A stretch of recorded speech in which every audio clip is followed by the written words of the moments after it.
राम राम मित्रांनो, मी आहे नगरी व्लॉगर. मी आता इथं चहा प्यायला थांबलो होतो.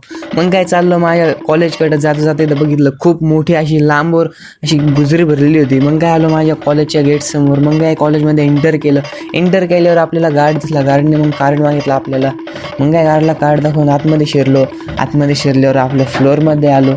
फ्लोअरमध्ये येऊन मग आपला क्लासरूम, कोणत्या क्लासरूममध्ये आपलं लेक्चर आहे तिथे येऊन बसलो. मग मी कोणीच नव्हतं आलं. मग काय सरांची वाट बघत बसलो. तेवढंच सर आले. सरांनी आले कोणतं टॉपिक शिकवायला घेतलं ते पण कळलं नाही आणि कसा तास गेला ते पण कळलं नाही. मग काय सगळे पोरं गेले दुसऱ्या हॉलमध्ये. आमच्या क्लास दुसऱ्या हॉलमध्ये होता. मग काय आलो दुसऱ्या हॉलमध्ये. तिथं पण कोणीच नव्हतं आलेलं आत्तापर्यंत. मग काय तेव्हा पण लेक्चर संपलं. मग काय चाललो सगळे आम्ही जेवायला. मग काय मेसचे डबे घेतले. मेसचे डबे घेऊन इथं बसलो जेवायला. मेसला तर आज लय भारी जेवायला होतं. मग काय खाल्लं पोट भरून. मग आलो आमच्या वर्कशॉपसाठी. आमचं आज वर्कशॉपचं होतं. मग काय आलो वर्कशॉपमध्ये. तेवढ्यात सर पण आले. सरांनी आज सगळ्यांना प्रॅक्टिकल बुक मागितल्या. मग काय सरांना सगळ्यांनी प्रॅक्टिकल बुक काढून चेक करायला दिल्या. सरांनी चेक करूच तर आम्हाला नारळ सोलायला शिकवलं. मग काय सरांनी मस्तपैकी 10-15 नारळ आणून ठेवले. सर सांगत होते कसे सोलायचे ते. मग काय पोरं झोपले सोलायला मस्तपैकी नारळ. हे बघ कसे सोली देत नारळ पोरं.